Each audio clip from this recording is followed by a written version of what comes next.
Awesome. All right, I think we're about ready to begin. All right. I'd like to thank everybody for joining us today. I'd ask that anybody please quiet any digital devices on your person. And everyone is seated, so I don't need to ask people to take a seat. Good morning. My name is Adam Chase, and I'm happy to guide this morning's program. We usually open with a short read and a statement about humanism, and I read that Jeff Young will be doing the opening reading. Is Jeff here? All right, well, that was on an email, and that may not have been accurate. So I do not have a humanist quote in my pocket to pull out. I'm a little new at this, but I could just say that I've been coming here for almost a year, and with my family, my wife, and my son, who are not here right this second. But it's been really great, and I think for me personally, humanism has been mainly about community, and just finding people that you can kind of just be with and spend time, and it's been really great. So I am really proud and happy to stand up here and to say things. All right, so we got a couple kids in the audience, so we'll currently dismiss the humanist kids. So I don't know if someone's there she knows where to go. They're good? All right, thank you. Yeah. All right, and now for the exciting part for today, our speaker. So Brandon Pope is an Emmy Award-winning journalist, TV host, podcaster, and columnist, covering everything from politics to sports. He also reviews film and TV on his Substack, Brandon Pope's Screening Room, and is the president of the Chicago chapter of the National Association of Black Journalists. And then as part of our continuing series on the arts, Mr. Pope will discuss the standout movies of 2025, his picks for Oscar-worthy performances, and which films he thinks were snubbed. He will also explore how streaming has changed the film industry and the movie and watching experience, and whether we're likely to ever see people return to theaters. I go to theaters, so. But Mr. Pope, if you can come up and, All right. Thank you. And thank you for going to theaters. We need more of that. Good morning, everybody. Good morning. How we feeling? Good. Awesome. This is my first time here. I love it. Great building, great people. I fashion myself to be a humanist myself. Ethical humanist, I'm not sure, but a humanist nonetheless. We could debate the ethics part, but either way, really happy to be here with all of you. When I think about humanism, I think about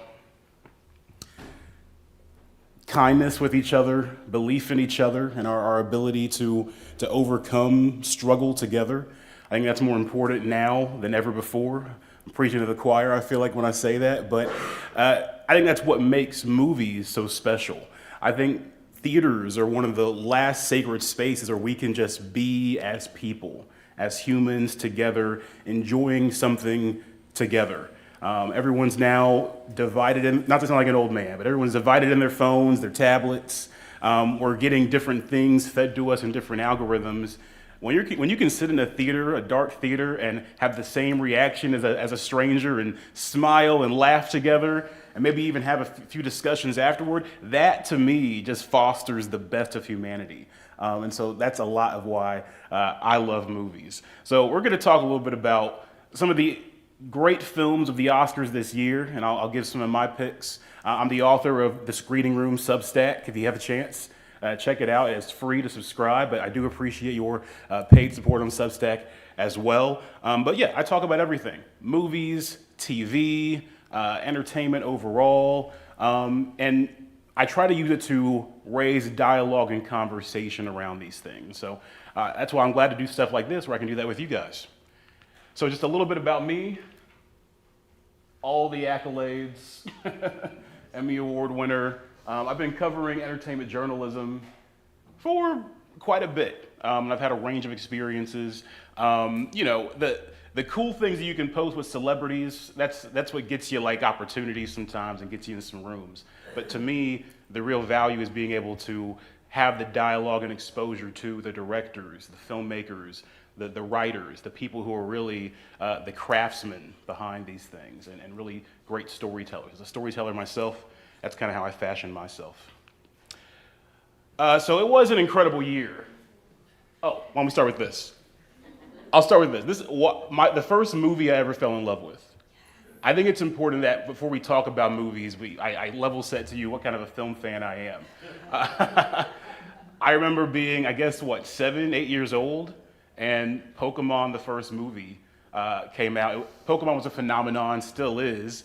My mom begrudgingly, she's watching today, I'm sure, took me to it as a good parent would. I understand how parents feel nowadays with these kids' movies, because now when I take my niece and nephew, I watch something, just like, oh gosh, you guys know I love you.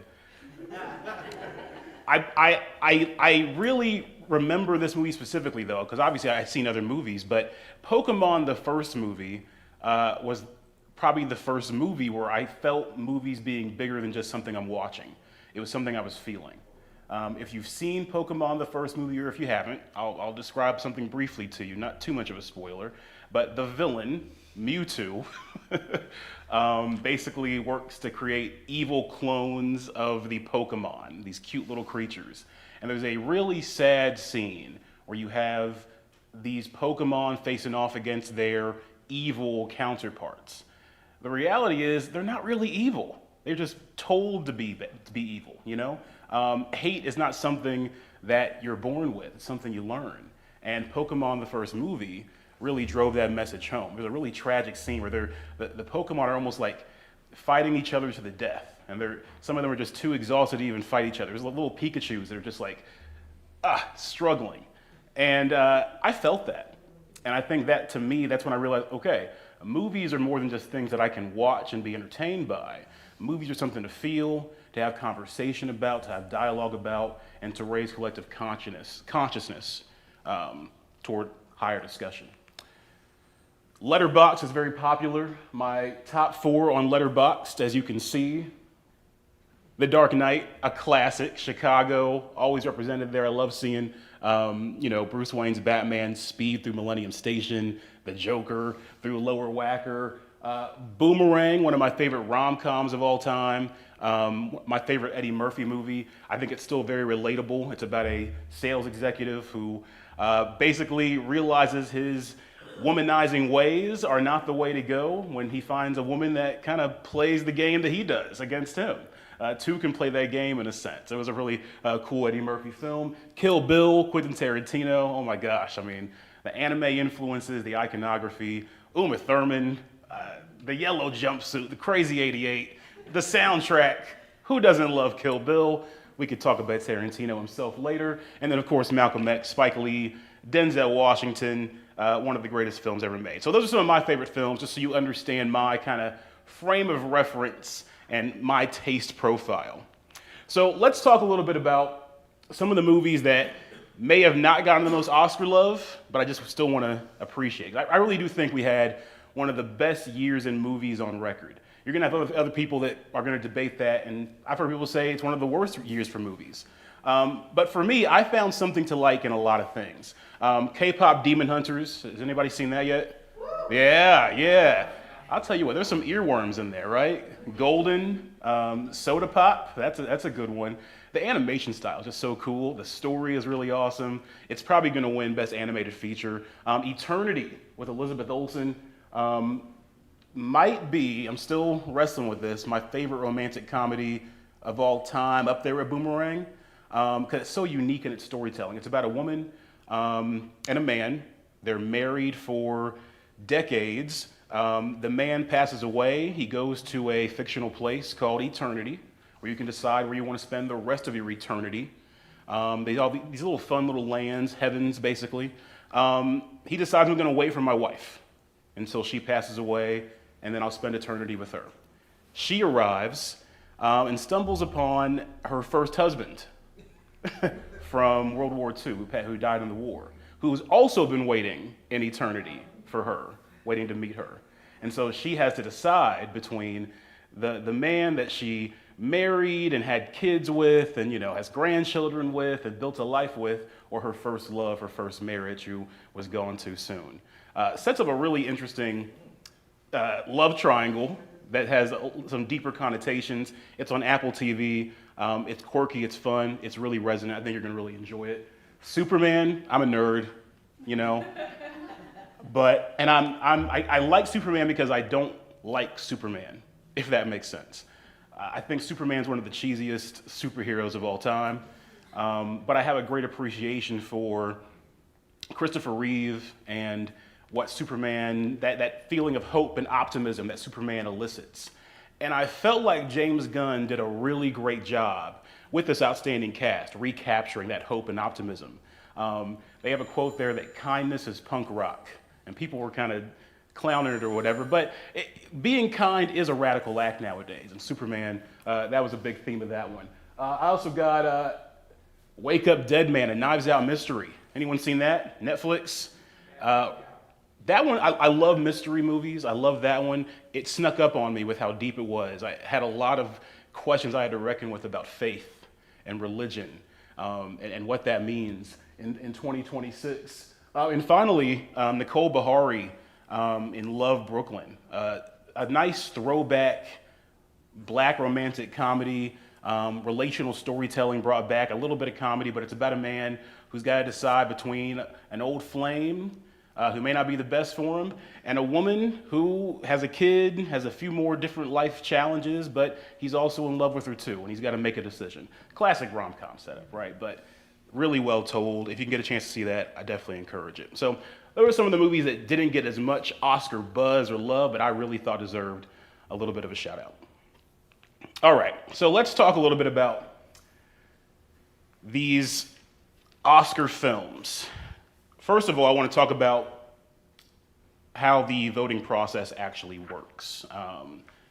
It can be a little complicated, but actually not really. So when we talk about the Oscars and how the Oscars actually work, you got 10,000 overall voting members. Those 10,000 voting members vote in 19 different distinctive categories. So basically, actors vote for actors, cinematographers vote for cinematographers, directors vote for directors, and so on and so forth. And so that continues on, but everybody has a vote for Best Picture. And so that's kind of how that works. When they have the nomination process, it's kind of a ranked choice voting system to decide who gets nominated. Ranked choice voting, allocation of first place votes. Once they get to the films are nominated, then everything becomes more so winner take all, except for Best Picture. Give me 1 second. I'm gonna pull up the slides on my phone so I don't have to keep looking up. Everyone nominates for Best Picture. And so all winners, all categories by March 5th, 5 p.m. Pacific time, that's when the deadline was to submit. They pushed that back from the past. It's winner take all for crafts and performance. And then for Best Picture, preferential ballot system, they've had it since 2010. That's ranked choice voting. So the voters rank basically off preference. That's where strategy comes in, right? So let's use the example of foods. Let's say I have an option between burgers, pizza, quesadillas, and tacos. I've got to rank which one is my favorite for lunch, which one my least favorite. Well, I'm gonna put burgers, tacos, pizza, quesadillas. If everybody else decides that tacos are number one, I have the least first place votes, therefore my first place vote kind of gets eliminated, but then my first place vote goes to my second choice. My second choice, I believe I just said, was tacos. If tacos was the leader in the clubhouse and gets the majority of first place votes, now that we allocated that, then tacos wins. So when you think about Oscar voting itself, that's where strategy comes involved. It's not always what the best movie is. Sometimes it's the most liked movie. Who had this movie the most as their second choice or their third choice? Who had the movie ranked at all? And so when you go on Variety and see those anonymous Oscar ballots, it's really interesting sometimes. You're going to see some of the gamesmanship at play. The consensus choice, once again, not always the best choice. And it's also important to remember that the Academy has diversified over time and increased largely over time, nearly doubled in size since 2012. So it used to be about 5,000 people voting, now it's 10,000. They allow new voters in every single year. It's mostly just people within the industry. However, you do have publicists, marketers, studio execs who also are able to vote as well for those categories. And the winners, of course, were announced Sunday, March 15th. Conan O'Brien hosting the ceremony. And hopefully you got your brackets ready or your ballots ready for a great night at the movies. It's one of those years where no one really can say they know what's going to happen. And that's what makes it really thrilling. There are, of course, favorites, and there's scenarios for a lot of favorites. But there's a bunch of scenarios for some dark horse wins or some names to emerge that you did not hear a lot of, or maybe you kind of slept on a little bit. And I'm going to walk you through some of those scenarios during our time today. Hopefully I'm not going too fast here and everyone's able to pick up. So let's talk about the race for Best Picture. We're going to start with the big one first. This is one of those years where I think you've had a lot of opportunity to see a lot of the Oscar-nominated films, because a lot more of them are on streaming than ever before. I will be able to tell you as we go through where to find a lot of these films. About 2 of them only you probably have to rent. The rest you can probably get on HBO Max, Apple TV, and so on and so forth. One of the most divisive films so far in this Oscar season that surprised people that got a Best Picture nomination is F1 the movie. I am not a Formula Racing fan. I can't say that I was. But let me tell you, watching this in IMAX with that surround sound was an adrenaline rush. It made an F1 fan out of me.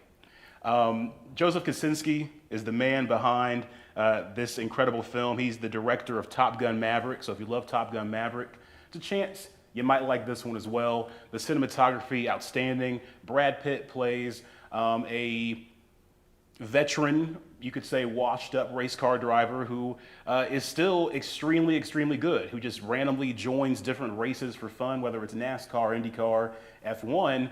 Javier Bardem, a former rival of his, now owns a team and says, hey, I want you to come back in the saddle and help me coach up one of my new young drivers played by Damson Idris. And you have a nice battle between Brad Pitt and Damson of the old wily vet versus this young, cocky hotshot. And it's an incredible film. Hans Zimmer with the score, the man behind so many iconic scores. He brings it for this one. That's on Apple TV. I encourage you to check it out. Like most Oscar years, when a movie like this, a blockbuster film as they would call it, a popcorn flick, gets nominated, the snobs get very upset. And you're already seeing a lot of people like, that's a wasted spot. It should have gone to somebody else. I'm telling you though, once you watch this movie and see the cinematography they utilize, the sound design, this is more for the technical side of things than probably anything. The script, it's a standard movie script. You can predict what the ending's gonna be, right? We all know how movies go. Underdog story, there's a setback, and then whatever the big race or game is at the end, they win. Yay, everybody celebrates, you lift the trophy, kiss the girl, great. That makes you feel good. The story itself is simple, but the technicality around it, the cinematography around it, oh my gosh, so good. I could go on about that one for a while. Great cast, Apple TV is the place to find that one. Next up, Frankenstein on Netflix. Guillermo del Toro's take on Frankenstein. Look, everybody knows the Frankenstein story, which can make it a challenge to adapt a story like that when everyone knows it. Many people have read Mary Shelley's original work. Many folks have their own preconceived opinions and feelings about Mary Shelley's work. Del Toro's take on this, my critique of it is that it does not go as deep as other interpretations of Frankenstein might, or as Mary Shelley fans may like for a Frankenstein adaptation to go. That being said, the acting by Jacob Elordi, who's nominated for Best Supporting Actor, and Oscar Isaac and the rest of this cast is absolutely spellbinding. When you add that to Guillermo del Toro, we know this man from Pan's Labyrinth, Hellboy, the way he's able to craft a world, the gothic just kind of grandiosity he paints. it's so fitting for the Frankenstein universe, and you really capture that scope when you watch it. I will say it was better to watch it in theaters. It had a theater release before it hit Netflix. But Netflix still, if you got good speakers, good sound, good visuals, you definitely want to check that one out. Frankenstein, I don't think has much of a shot of winning Best Picture, but it's gonna have a strong shot with like costume design, some of those type of crafts, set design, and things like that. The Secret Agent. Woo. Movies that have political undertones could really be a tough one in times like this. This is a Brazilian political thriller set in the late 70s during the infamous military dictatorship in the country. So themes of authoritarianism, themes of civil liberties being violated, those are things that people in more than just Brazil can relate to, and in some ways here in the United States can relate to. It's a great man-on-the-run story with modern and global subtext, 4 Oscar nominations total, and I just really loved how it was filmed. Anybody see this one yet? It's a tougher one to catch because it's not really streaming anywhere, and it didn't have a wide release. But if you could have caught it at Music Box Theater and things like that. You can catch it to rent now on Apple TV. It's definitely worth it. I think it's $10, a little pricier than most rentals, but I'm telling you, the way they filmed this, the 70s kind of lens they go with it, very vintage, very espionage. Wagner Moura as an actor, you may recall he won Best Actor at the Golden Globes, surprising a lot of people. First Brazilian actor to win Best Actor at the Golden Globes, making history there. And it's another Brazilian film receiving some buzz because Brazil's having a renaissance when it comes to film. The movie I'm Still Here became Brazil's first film to win the Oscar last year. And so since then, The Secret Agent is kind of like following that momentum and wave. Will it actually win much of anything at this big night? It's one of those that's sitting in that dark horse spot. A lot of folks liked this movie but didn't love it. But when we talk about the Oscars and ranked choice voting. If enough people have The Secret Agent as their number 2 choice or their number 3 choice for Best Picture, it's going to get very interesting when it comes to announcing who the ultimate winner is. Because once again, those second and third place votes can get allocated into first place votes and throws the whole thing into a loop. I can't wait. I'm really excited to see how that movie does. It definitely deserves all the acclaim it can get. All right. Begonia. This one's a weird one. Y'all see Begonia yet? Yeah. Wow. What can I say about Begonia? It's a dark comedy thriller about 2 conspiracy-obsessed brothers who believe that a pharmaceutical CEO is an alien sent here to take over Earth. And so they kidnap this CEO, played by Emma Stone, and interrogate her. And their whole point is to try to overthrow this alien empire that exists in their minds. Or does it? And that is the whole fun of it all. Obviously, we know a lot of people run with conspiracy theories nowadays, Pizzagate being one of them. This is Yorgos Lanthimos' kind of opportunity to talk about that and discuss our obsession with conspiracy and how that can really escalate into real-world consequences, real-world violence. Not just for those who are the victims of the conspiracy, but sometimes those who participate in the conspiracy themselves or believe in the conspiracy themselves. They can be victims too. Very timely in a world of Pizzagate. Emma Stone and Yorgos, they're just becoming this dynamic duo of weird. They did the movie Poor Souls together. They had a Super Bowl ad together that you may have seen. Yorgos is known for having these really visually striking but vibrant scenes, and this one not as vibrant maybe color-wise as some of his other films, but the ending is very classic Yorgos, if you know what I mean. If you haven't seen it, don't spoil it for nobody yet, but you're going to want to see the ending for sure. Next up, Train Dreams. I did not like Train Dreams as much as a lot of people. It's on Netflix, based on the famous novella by Dennis Johnson. It's about a logger and railroad worker played by Joel Edgerton in the Pacific Northwest at the turn of the 20th century. Think the gold rush, the famous 49ers. So you got Joel Edgerton, Felicity Jones, Carrie Condon, who's also in F1. She's popping up a little bit everywhere nowadays, the Irish actress. Yeah, this film is beautiful to look at. There's no doubt. It's lush, it's vivid. You can see just this shot right there is frame-worthy, right? And if you love the Pacific Northwest, as I do, and love nature, you're going to have an appreciation for a lot of that cinematography. Aside from that, I found the movie kind of boring.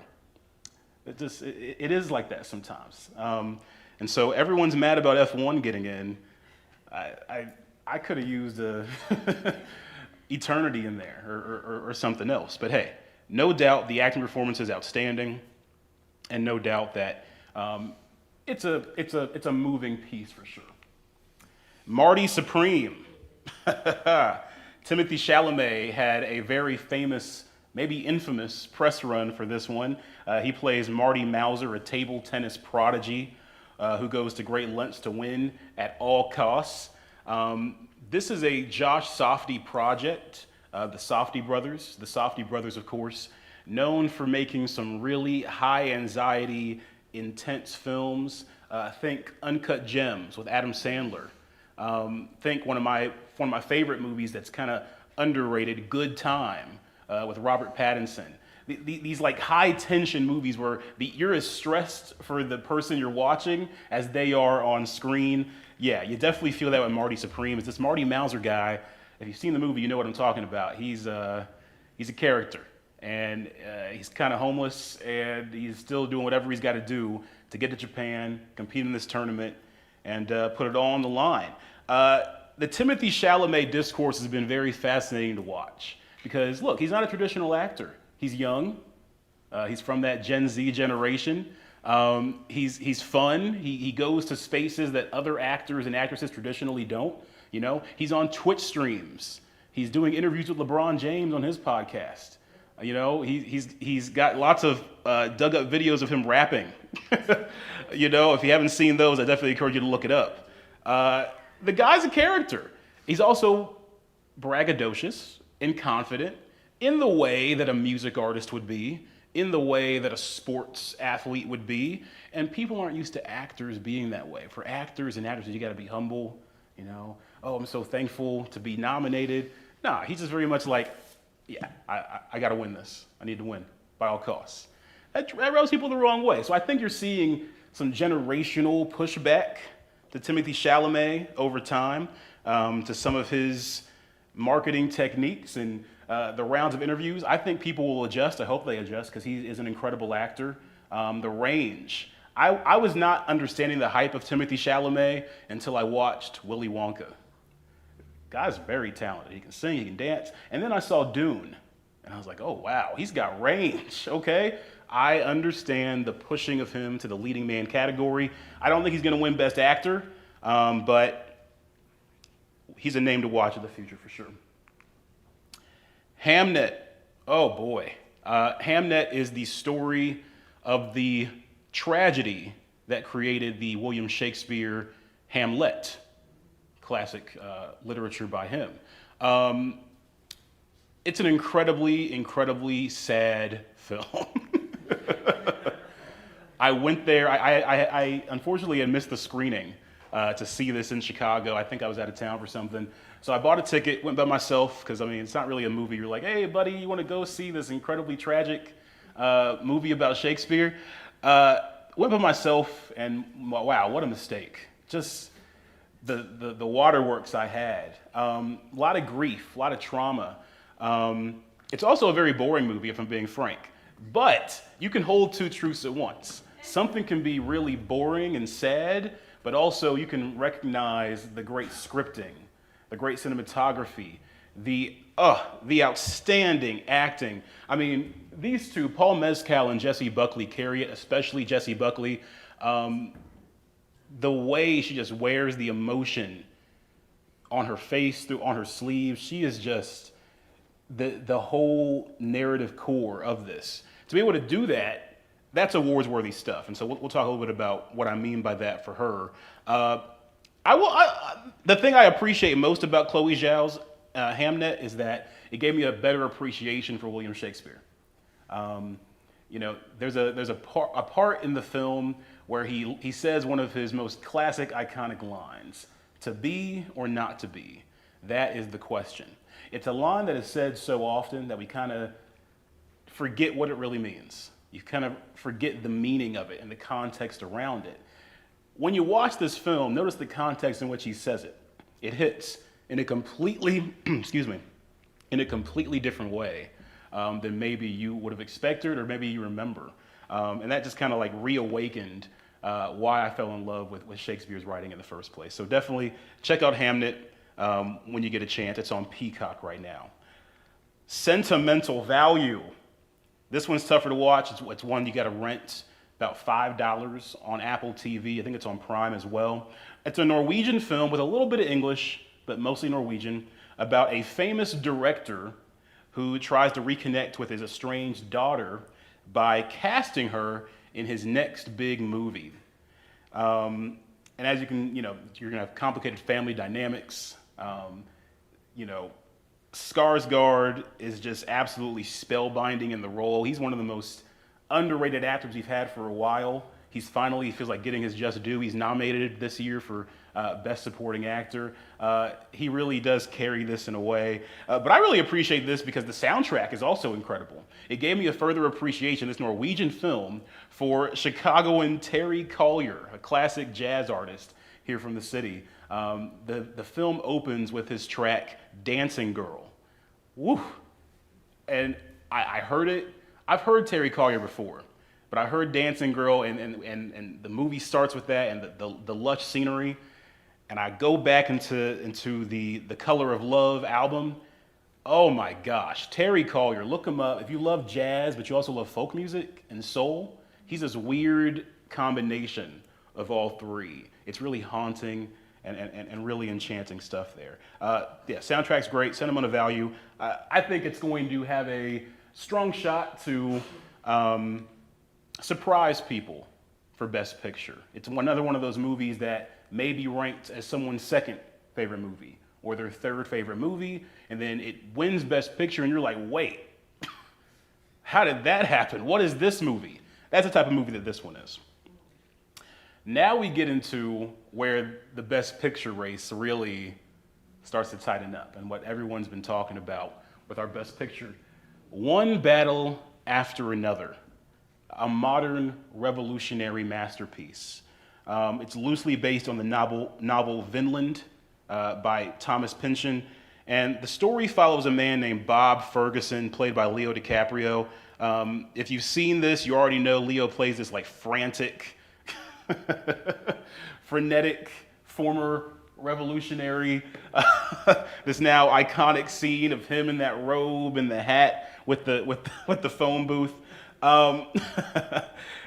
He's joined by Perfidia Beverly Hills, played by Tiana Taylor. In their early days as young revolutionaries, as part of a group called the Front 75. They're going around freeing people from cages. They're going around robbing banks to give to the poor. They really are a radical, liberal activist group. But things kind of get thrown to the wolves for them a little bit when they have a child out of nowhere. And so they have to adjust to moving from revolutionaries to being parents. Leo's character takes that very well.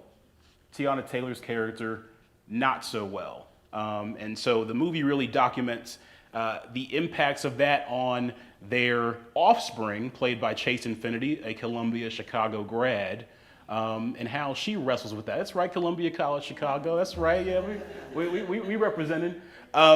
This film has proved to be really divisive from Paul Thomas Anderson. I loved it. I really thought it was a really thought-provoking film that has its flaws, and I think the critiques have really been fair. A lot of the critiques, though, have centered around Tiana Taylor's character, Perfidia Beverly Hills. She won the Golden Globe for Best Actress, which really catapulted her chances of winning Best Actress at the Oscars this year. The character of Perfidia Beverly Hills, without spoiling anything for anyone that hasn't seen it, is a very layered character. A black woman revolutionary who comes from a family of revolutionaries, who has a child and deals with postpartum depression and deals with having to have her whole identity challenged, her being challenged. I think people can relate to that. And in that sense, being a parent, being a human is one battle after another. And she faces an internal battle. How she handles it, she flees. She runs away and escapes to Cuba, leaves her family behind. But she, in her mind, is doing that to protect her family because she's on the run from the FBI. Now, there's a layer here that I'm not saying that if you've seen the movie, you can surmise. It involves Sean Penn's character, a colonel named Lockjaw, who is a white supremacist who loves black women, which is quite a dichotomy, huh? The famous meme, you like black girls? I love them. Kind of wild. It's because of the way this movie handles race and the fact that Paul Thomas Anderson, a white man, is creating a movie about revolution without having many revolutionary ideas, that's creating a lot of discourse and reasonable, I think, dialogue and criticism. But I do think some of the Tiana Taylor backlash has been overblown and maybe due to people's misunderstanding of the character herself. And so if you haven't seen the movie, I encourage you to check it out, HBO Max. It's about 3 hours long, but I promise you it's a breezy 3 hours long. I promise, okay? It's got humor, it's got heart, it's got great cinematography, the score is electric. I think you're gonna enjoy it. And now you can finally put some of the context around the memes you see online of just a few small beers and all those type of things. But it's a pretty strong film and a very strong shot to win Best Picture at the Academy Awards. Most people think it's gonna be between one battle after another and, of course, Sinners. Yeah. We got some cheers on that one. Sinners is the little engine that could, in a sense. It's about two brothers who return home from Chicago to the Jim Crow era Mississippi for a fresh start. So much for that because they run into a bunch of vampires. The whole movie is an allegory for racism and systemic evils and so many other things. The cast is outstanding. Of course, you got Michael B. Jordan playing two roles as twin brothers. How they film that, how they do that is really unique. But Wunmi Mosaku is getting, Best Supporting Actress love. Jamie Lawson is great. Miles Canton, his incredible performance. The way this movie fuses sound, the sonic experience, the soul experience, with the cinematography and the beautiful script and storytelling, it felt to me like a spiritual experience. It really did. I had the privilege of, oh wait, let me go back. There we go. I had the privilege of being able to actually speak with Ryan Coogler about this film immediately after watching it, which is kind of intimidating. I hosted the Chicago premiere of Sinners and had no screening beforehand, had no notes, just had to just raw dog it in a sense, for lack of a better term. Watch the movie and then talk to Ryan Coogler right after, and Ludwig Göransson and Buddy Guy. Man, a Chicago legend himself, a blues legend, what he's done, his role in the film. And I'll tell you what, Ryan Coogler is one of one. He's a man who has found a way to truly not sell his soul, in a sense. Even when he does a blockbuster film like Creed or Black Panther, there still feels like there's something deeper to it. This was his first opportunity to kind of like do his own creative IP, in a sense. And he got a lot of pushback in Hollywood because he had a unique deal that sets it up to where after 25 years, he's gonna take on ownership stake of Sinners. And he's probably gonna do that for the future with other films he does. That's not something you see worked out in Hollywood a lot, where directors take ownership stake in their own film away from the studio. And so, people were really mad at Variety and other media outlets that were poo-pooing on Sinners early because it wasn't making a boatload of money at the box office early, but the way that they marketed this movie, the way they made it accessible to many different audiences, the way they stayed authentic to their audience through it all, I think was very special. So for that reason, I mean, I kind of teased it early, but I've got Sinners as my Best Picture winner.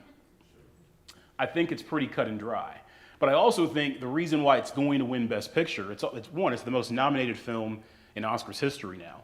So it's got a strong shot to win a lot of awards on Oscar night and could make history in that department, winning the most ever too. But the reason why I think it's got the strongest shot to win is because even if it's not people's favorite movie, there's going to be a lot of people that have it at number 2 or number 3. Now, it's going to get interesting with One Battle After Another, because that's also going to be right there at 1 or 2 for people. And that is where a movie like Hamnet could sneak up and surprise people. Hamnet won Best Picture at the Golden Globes from Chloe Zhao, shocking some people. I'm telling you, it could happen again. Hamnet is the type of movie that has wide appeal to a lot of people. People read Shakespeare from when they were kids. They've read Shakespeare as adults. It's accessible, it's relatable, it's good. And while it's not getting all the flashy headlines of a One Battle After Another or Sinners, it could have enough number 2 votes and number 1 votes to surprise a lot of people. But I think Sinners is the Best Picture, and I really, I'm not supposed to root for movies to win as a journalist, but this one feels bigger than film in a sense, especially for all the adversity it faced.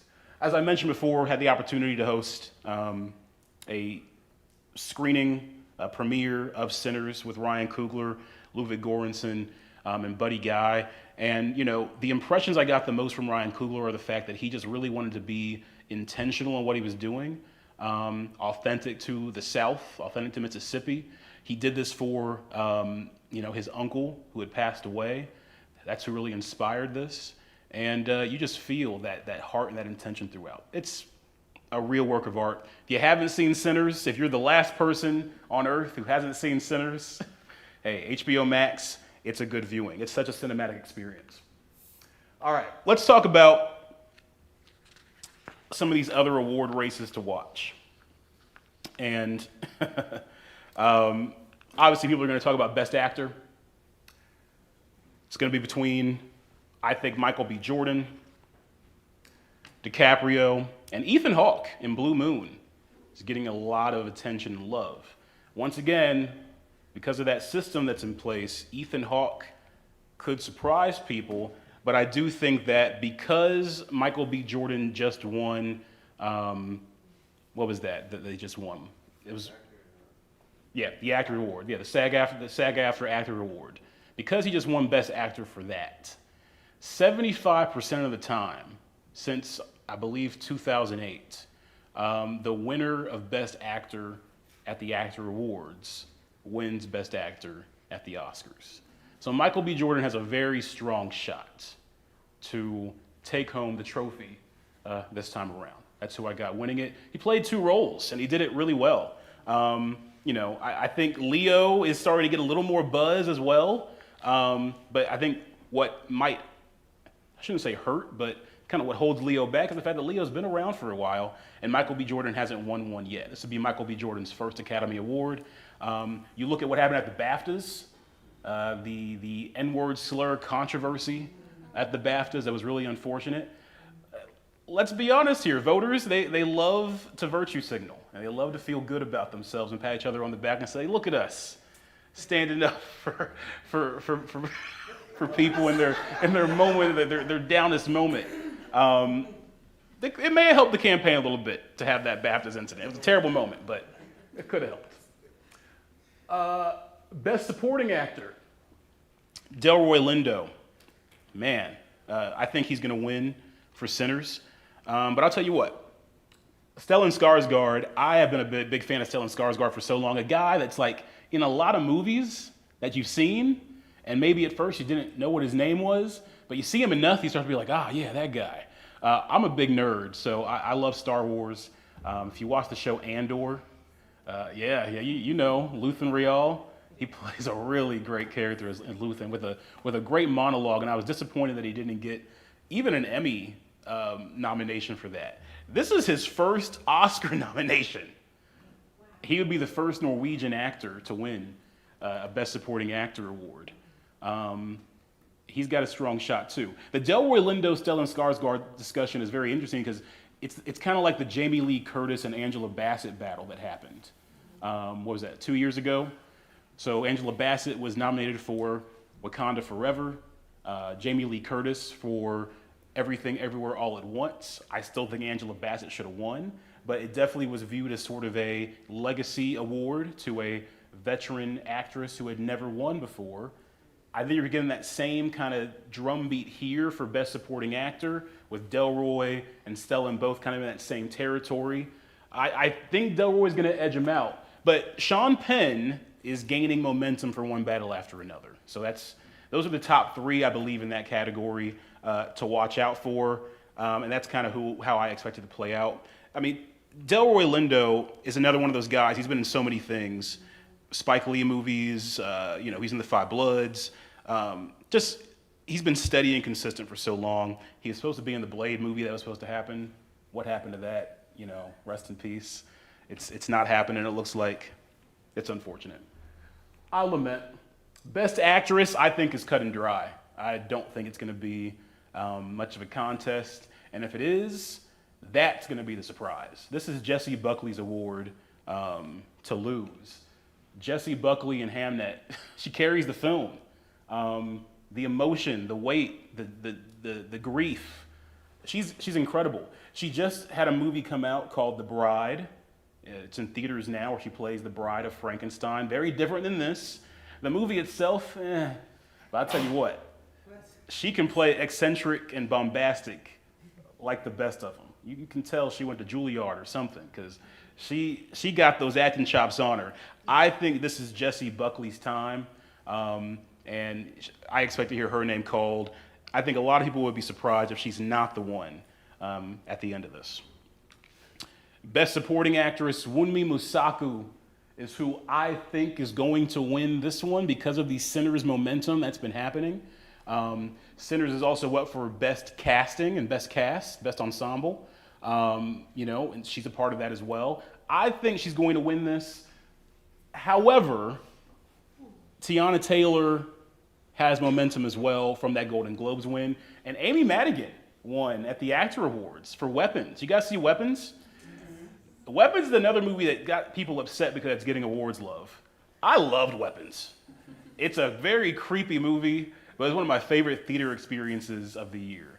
You're sitting in a dark theater with that, the way it's built into like different parts as a movie, roller coaster climb up and down, where you're just like, you're taking on this high, and then something big happens, and then, okay, let's reset. I thought it was brilliant, and her performance was creepy. I did not leave the performance thinking, yeah, that's an Oscar-winning performance or Oscar-nominated performance. But Amy Madigan's been in the game so long. I think that's a part of this too, honoring her legacy and her contributions to the craft. So I think you could hear all three names. I mean, this is a very close race, but I got Wunmi because of the recent momentum there. She'd be the first Nigerian actress to win Best Supporting Actress. Chase Infinity was snubbed. When they announced the nominations, I was very surprised that she was not nominated. Now, I get it. You can't nominate everybody for everything. And you can't have a whole entire field of actors from 2 movies. I understand. But wow, for this to be Chase Infinity's first major acting role, and to put on the performance she did, she's got a bright future ahead of her, but she was absolutely snubbed. I think she should have at least got a Best Supporting Actor nomination. I think she's the beating heart of One Battle After Another, right after Tiana Taylor. And then Eva Victor, Sorry Baby. Sorry Baby's a very, it's a dark comedy. Eva Victor acted in this. She wrote the movie. She directed the movie, which is quite a feat.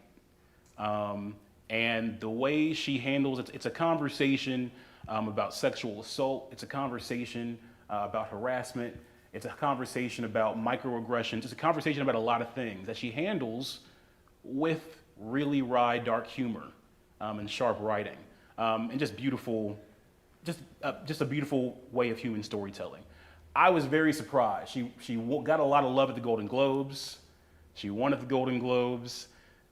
She got some actor award consideration. Nothing at the Oscars. Nothing.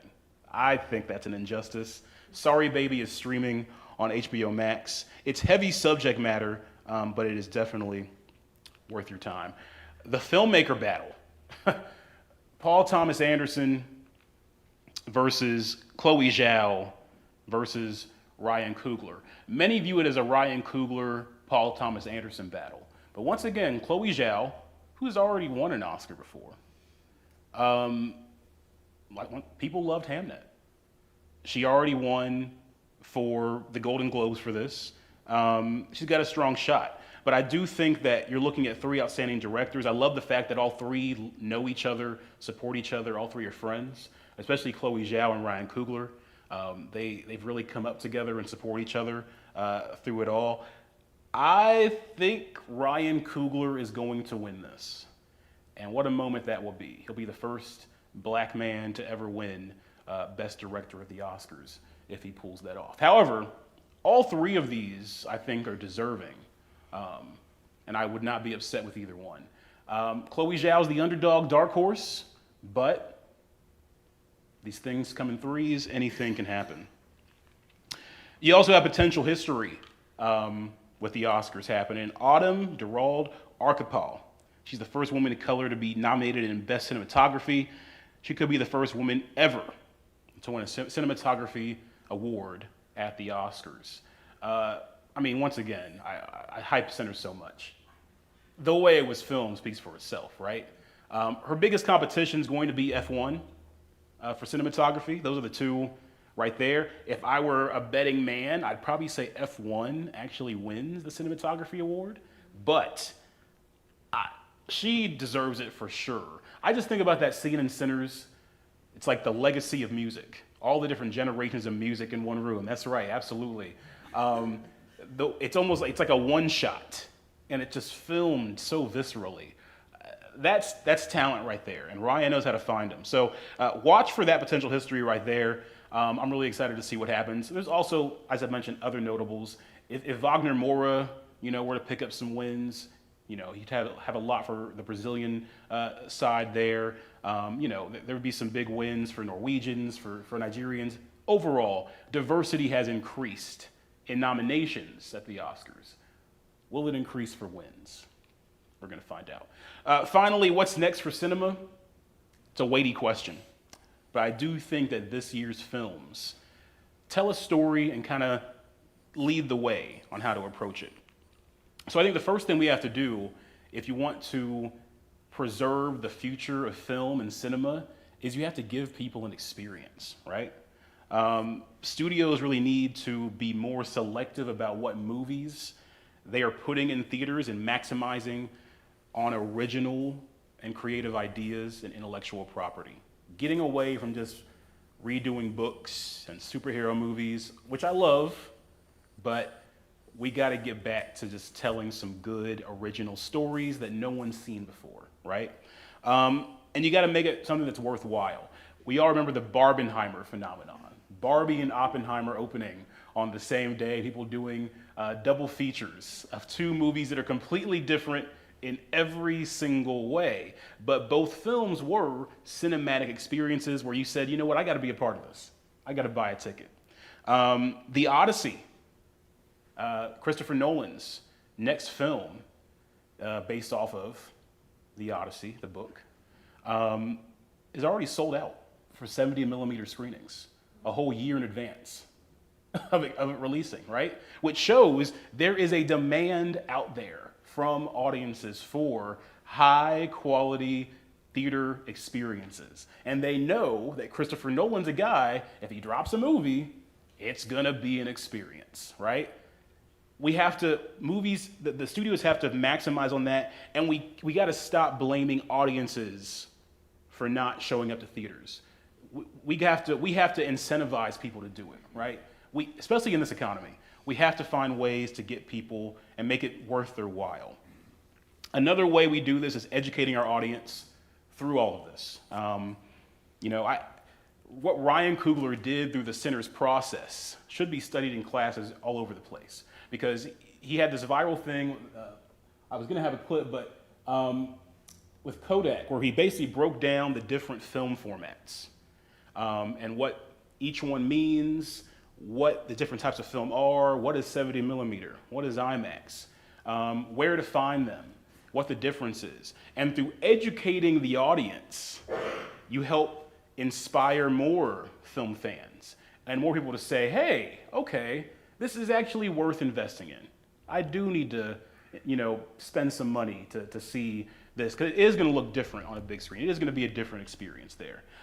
So studios have to make sure that they are educating their audience through it all. The Millers recently did that for Project Hail Mary, walking through the different formats themselves. I don't see any harm in that. Bring back priority as well for journalists who understand and study film to cover it and offer discourse. Because when they offer discourse, it can help raise critique, raise dialogue. There's no shade to influencers at all, but we've all seen clips of these red carpets where you have an influencer asking something that's completely unrelated at all to the movie itself, and you've learned nothing. You've engaged with nothing to do with the film at all. We got to bring back priority for journalists to have those conversations, who understand the industry, who understand writing, who understand storytelling, who understand the filmmaking process, and can engage with this art with the respect it actually deserves. And then marketing. You gotta market to match all that. People felt a way about Timothée Chalamet, but that man was on a marketing blitz. He had a fake Zoom call where he put up a Zoom call. It was I think 2 hours long with his PR reps, and it was fake. It was scripted, but he released it like it was real, and people watched it and clipped it and did TikToks around it, right? Starting that Marty Supreme buzz. We've all seen the orange ping pong ball that's gone around. People went to go see the movie. They were like, "Where were the orange ping pong balls?" What? I didn't see a lot of that, right? But the marketing worked. It got you into the seats, right? We got to think beyond social media. You ever see a movie pop up and you're like, I ain't heard anything about this. Comes out tomorrow? That's because we are all getting different things in our phones, different algorithms. Even me, who covers film, sometimes I'm surprised. I see something, I'm like, I had no idea this was happening. It comes out tomorrow? Where were the ads? Were there TV? Were there activations? Were there targeted marketing? What was the strategy? I think we just have to reimagine what that looks like today, and realize that people are operating in silos. I think one way to do that is to make sure you're working with different types of people through it all. You gotta lean into the film community overall and try to kind of spread the wealth and spread the love. The people who love film are on Letterboxd, right? The people who love film, they're on Twitter, they're on TikTok, they're on Film Talk, as they call it. They're hyping it up, they're talking about it. Creative Cypher here locally. Black Film Club Chicago, who gets gatherings together to literally have fun and engage with film earnestly and have real conversations about it. Studios got to invest in those spaces to raise the collective dialogue and awareness around these films. And content creators like Miss Peacherino on What We Watch and Straw Hat Goofy, they do a great job with their content. Make sure that they get a seat at the table as well. They're insightful, they're knowledgeable. Be selective in the influencers and content creators you're inviting to the table. They are important, they have a purpose. Lean into the fans and make sure that they actually are a part of the conversation. And then finally, we can all probably agree that movies are expensive, especially for a family, right? I have a niece and nephew, and my sister groans every time a new movie comes out that she knows these kids are going to want to watch.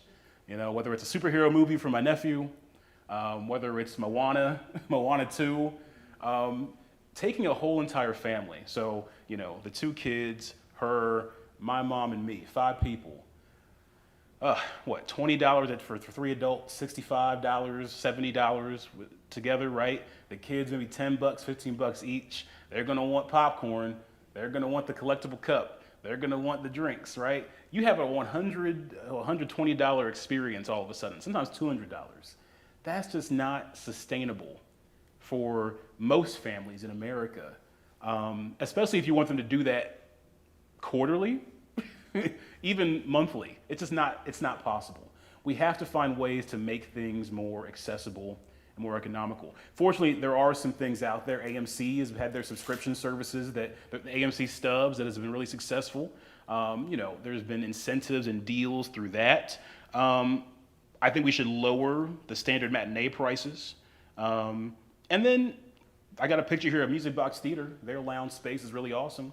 Create spaces that people can actually hang out after watching a movie and talk about movies, or they hang out first and then go see a movie, right? Have those third spaces that really engage people and make people want to be a part of it. I think those are the ways you help save film and save cinema. So that's all for me yapping at this point. I appreciate all of you for being film fans, for being fans of Hollywood. If you want to read some of my writing or my reviews, head to bpoketv.substack.com. You got an early look at my Oscar previews here. I'll be releasing the full Oscar previews. You got an exclusive here. The full ones are coming out next Friday before the Oscar ceremony happens on Sunday. And hey, we'll see how it goes. But hey, enjoy the movies and let me know what you think. I'm bpoketv on social media, and we can talk after this as well. But look forward to hearing your love for these films, and thanks for being a part of this community and helping save cinema just by doing stuff like this. Thank you.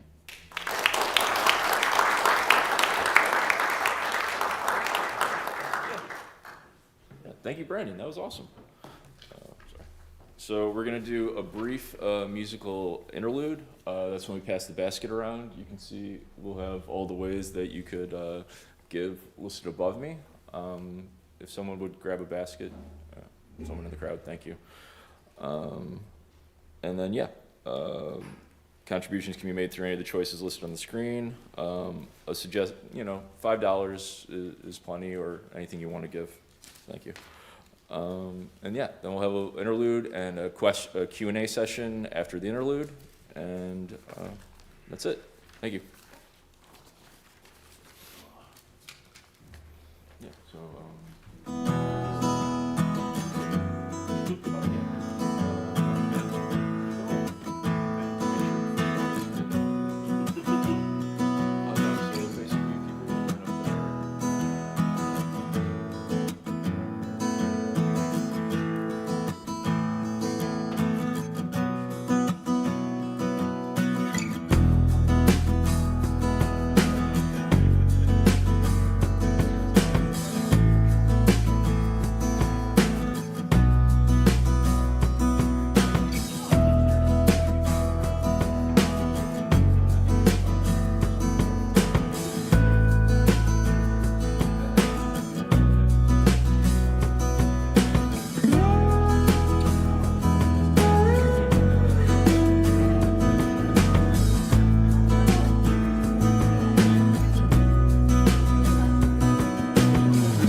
we did kind of the same size font. He sure did. Funny how that works. All right, cool. They have like a Google Drive document that you kind of go down. I'm sure they'll chop it up, because last time I got one on the walls.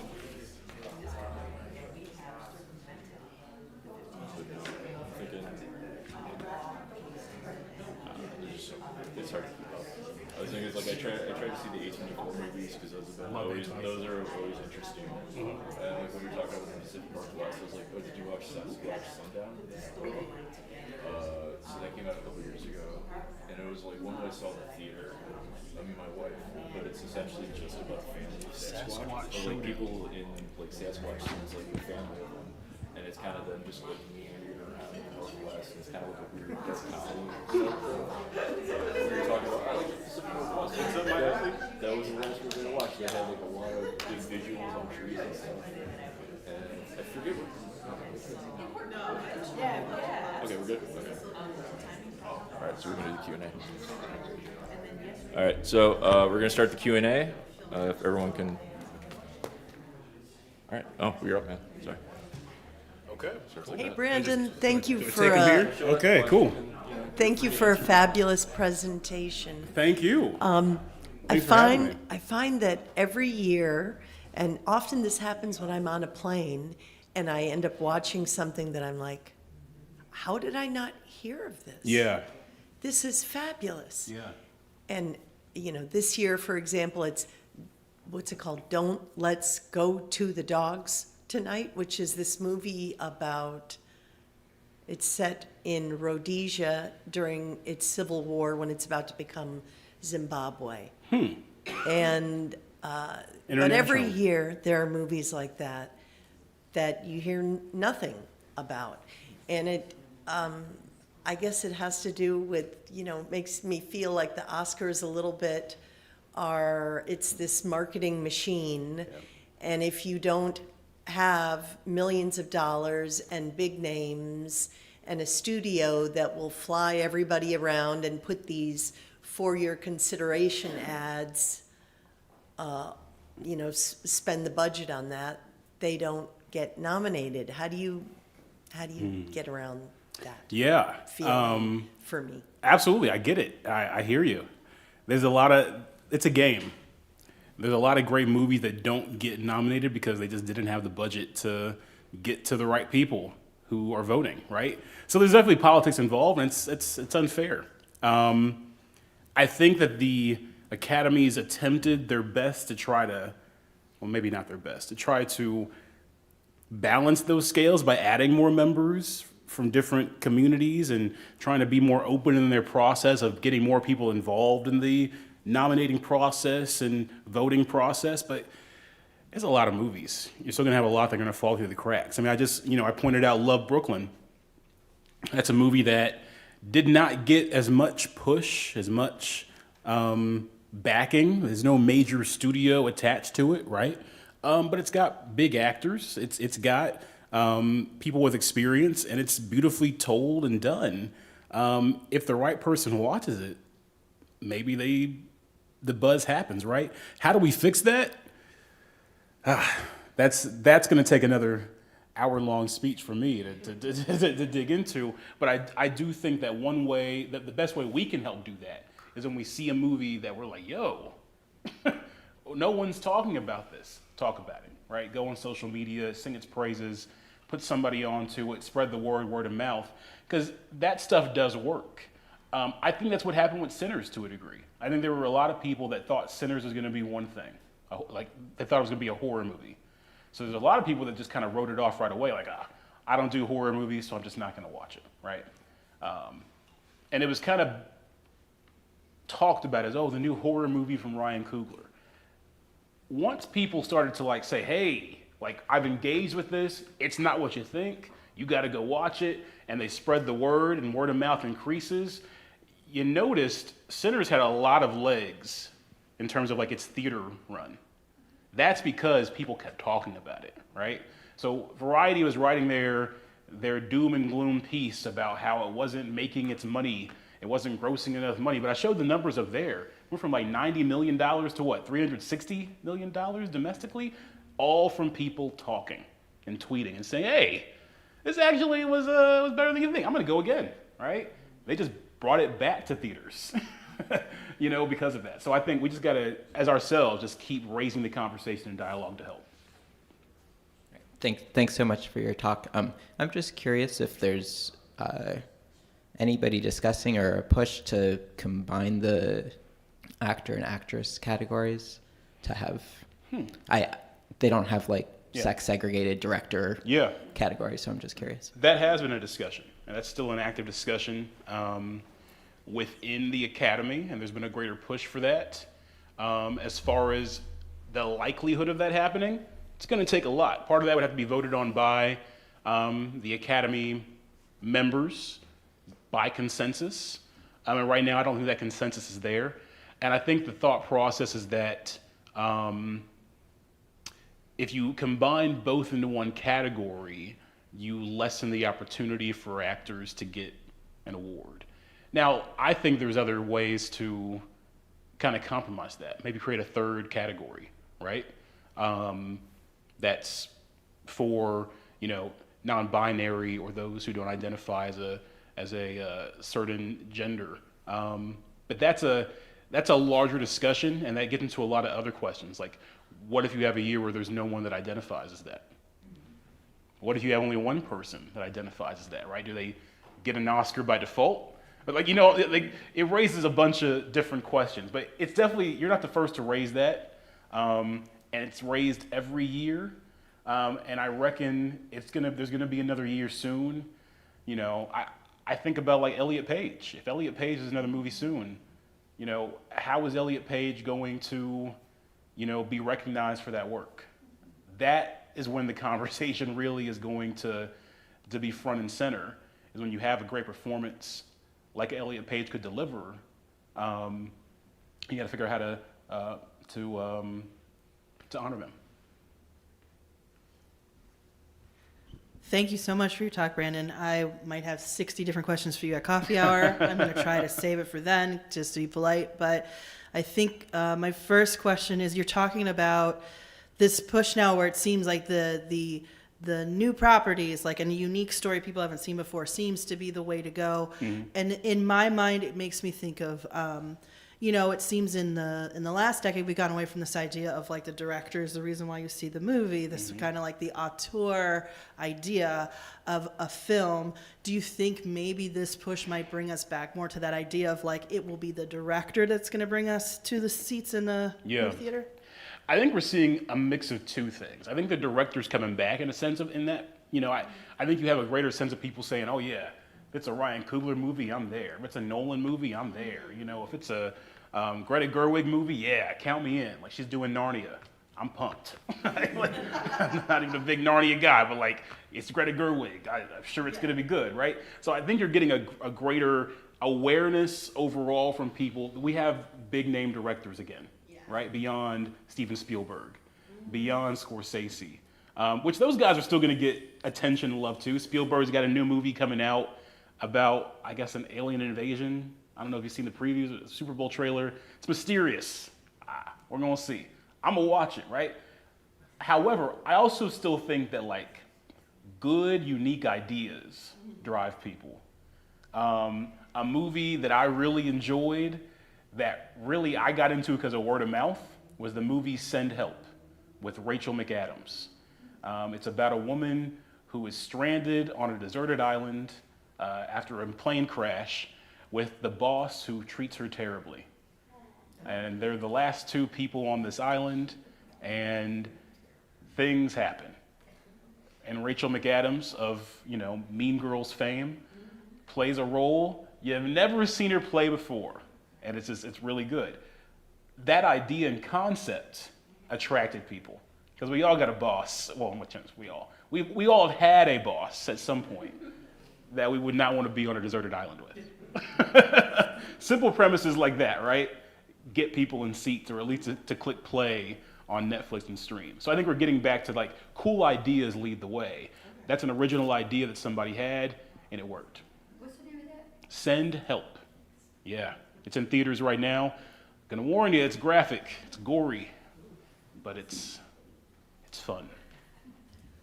So I watched Train Dreams and liked it. Okay. But I also watched the last two, 28 years later, Hamnet and The Long Walk. Yeah. And I feel like they all have the same theme where they're just so grief-oriented. Yeah. They're so sad. And I'm wondering, is that new in movies, or is that something that's more current, and that's like a reflection of people processing the world that we're living in? That's a great question. I don't think it's particularly new. I think what's might be newer is that there is a resurgence of people because of the grief a lot of people are collectively feeling, seeking those stories out and elevating those stories up, right? You can find grief movies everywhere. Sad movies have been going for a long time. Well, you need a good cry? Go on Lifetime, right? But you're right. There is a collective kind of like, things are bad right now. And you all know that feeling is, I just want to cry. I need something to help me do it. What can I throw on? Oh, I'll tell you what, Hamnet will do it, right? Train Dreams could do it, right, if you connect to it the right way. Overall, I think what you're seeing too, and this is where I think streaming has benefited the film industry. We have more people with more access to make movies now because of streaming services. That means more people's stories and experiences are being written onto a page and shown on the screen. Because oftentimes directors and writers are putting their own pieces of themselves into these things. So we have kind of a wider range of experiences to draw from, right? We don't have to depend on Warner Brothers greenlighting my movie to go for a theater run. I can go to Tubi, Mubi, Netflix, Prime, whoever, and maybe have a shot, right?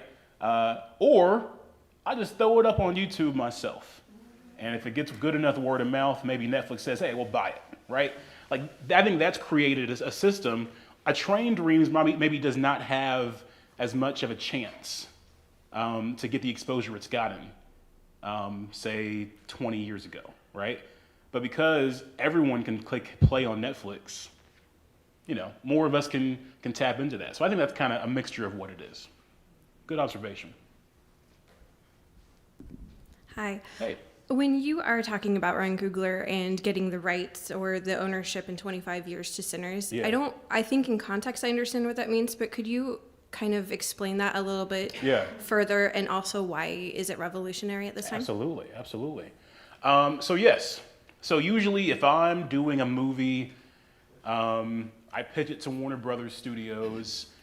Warner Brothers is going to pay me to do the movie. And Warner Brothers owns the rights to that movie, right? In the contract, I earn money off of box office sales, ticket sales, all those type of things. Maybe there's a salary up front that I get, but that's a standard contract, right? What made this different is Ryan Coogler said, okay, cool, but I would like ownership stake of the intellectual property that I created here and the movie itself after a certain clock. That doesn't happen. Right? Usually, when Warner Brothers makes a movie, Warner Brothers owns that movie in perpetuity forever. And that's why they can air, you know, you watch, what's a good example? TNT and TBS have all these rolling movies they have, because they've had these film rights forever. 24 Hours of a Christmas Story. They have the rights. They can do that for another 50 years, right? With Ryan Coogler saying, I want ownership of the IP, and Warner Brothers saying, sure, it says two things. It says Warner Brothers loved the idea so much and the director so much, they were not willing to lose the opportunity to make this movie over not being able to have it 25 years later. Like that, they basically said, this is so good, we'll rent it. That is, for a film studio to do, a major film studio, that does not happen. And that was historic on its face. For a black man to do that, where black people have had such an uphill battle in many industries, but this industry in particular, like I said, Coogler would be the first black man to win an Oscar for Best Director. Not Spike Lee, you know, like not Antoine Fuqua, like that's huge. And so for him to be the one to make that innovation and to have intellectual property that is deemed worthy enough and valuable enough that a studio says, yeah, you got us. It's so good. Yeah, you can have it in 25 years. It's a game changer. And it's also, I'm curious to see, I haven't seen much of it yet, but I'm curious to see if it changes the calculus of how certain directors move. There's only a few directors that can do what Ryan Coogler did. I would bet you Christopher Nolan could do it if he created an original IP. He could probably say, yeah, maybe 10 years. What Ryan Coogler did was he changed the game and how we talk about intellectual property and ownership, generational wealth, and who can really make money off of a film. It's no longer just the corporation. Now Ryan Coogler can really own his story, and that's the power of it. Hello, I've enjoyed your presentation. I'd like to focus, I realize there's value in getting together the community to see a movie at a theater. But I want to focus on the technology. Yeah. You referenced that a family, $200 to go see such a movie at the theater. Yeah. Replicating that type of high-grade experience of a theater at a home, can it be done? If one allocates 200 or 300 square foot living room or thereabouts, Yeah.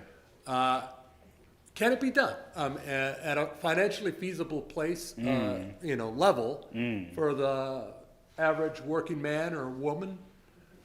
If you could comment on that. Yeah, that's a great question. I'd say no. But unless you're like, the president of the United States or like someone that's got like access to that. Here's the thing. You got to have the square footage. So I'm going to go with the scenario you have. Let's say I have let's say my basement. Let's say I have my basement and I want to create cinema in my basement. I need to have a high enough, height off the ground in that basement to fit a large enough screen. And that's the screen is big, but you also want to have the sound system. You can buy these things, right? You can get a big enough screen, I'm sure. Can an average person do that? It's an investment. Now look, we invest in things we love. Some of us may have a man cave, right? You got that surround sound. When the game comes on, you ready, right? Someone can do that for movies. It just might take a little more extra, Okay. There's no cheap way around it if you want the best quality experience. I'm curious. I want to see someone do it and invite me. I want to try it. If I had the money, I would do it. So I have a question around AI in movies. Oh yeah. Oh boy. That's what I did touch on. Let's talk about it. Yeah, and so in the space where we're seeing more and more AI, now it's just like shorts, right? And little short stories and things like that. Is that something that people, actors and that space need to be concerned about or are looking to figure out how to keep it real? Yeah, this was a big issue that was at the center of the writers and actors strikes that we just recently had. And I was just talking about this with somebody.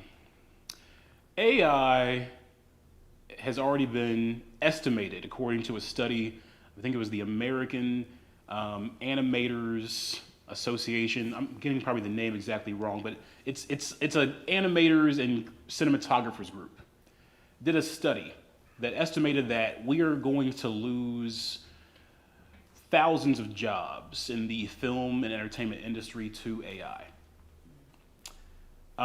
However, there is a thought process that AI could also create some jobs because it optimizes things. What I think is going to happen is I think you're going to see AI behind the scenes, which I hate. Hopefully not on the writing side, but yeah, we're already seeing it on the writing side. You can if you watch a Netflix movie that just kind of like you didn't see any marketing for, you can notice sometimes in the dialogue, like, did AI write this, right?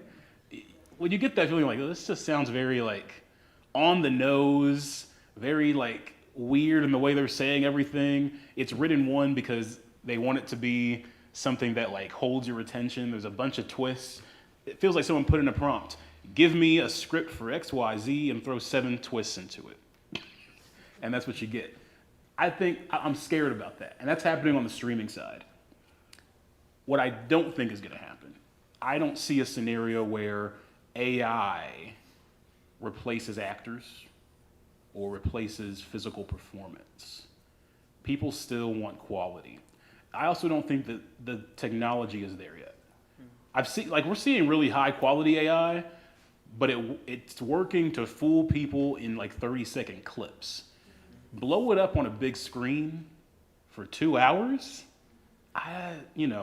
We all know an AI video can have like missing fingers, weird range of motion, face blurs, all of this. Like, there's some weird things that happen in an AI video that for 30 seconds and we're scrolling on our phone, we may not be able to catch. You blow that thing up, oh, it's gonna be obvious, right? And CGI right now is way more potent a tool. You can't do Avatar in AI, right? That James Cameron just did. So I don't think we're gonna get to a place where AI is replacing actors, or we're gonna have an AI movie that is successful. Because also, I don't think the audience wants it. I think audiences are going to have something to say about it. I think audiences have shown time and time again the demand for quality film is high, and they will invest in it. And for AI slop, maybe for juveniles, for 30-second clips, but for a whole movie I'm gonna pay $20 for at the movies?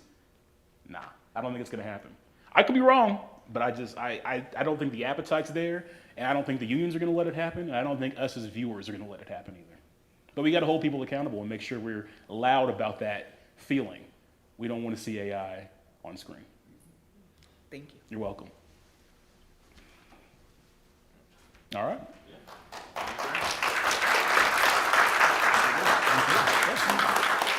Awesome. So that's the end of our Q&A session. So that concludes our program. I'd like to thank everybody for coming today, and I think it was great.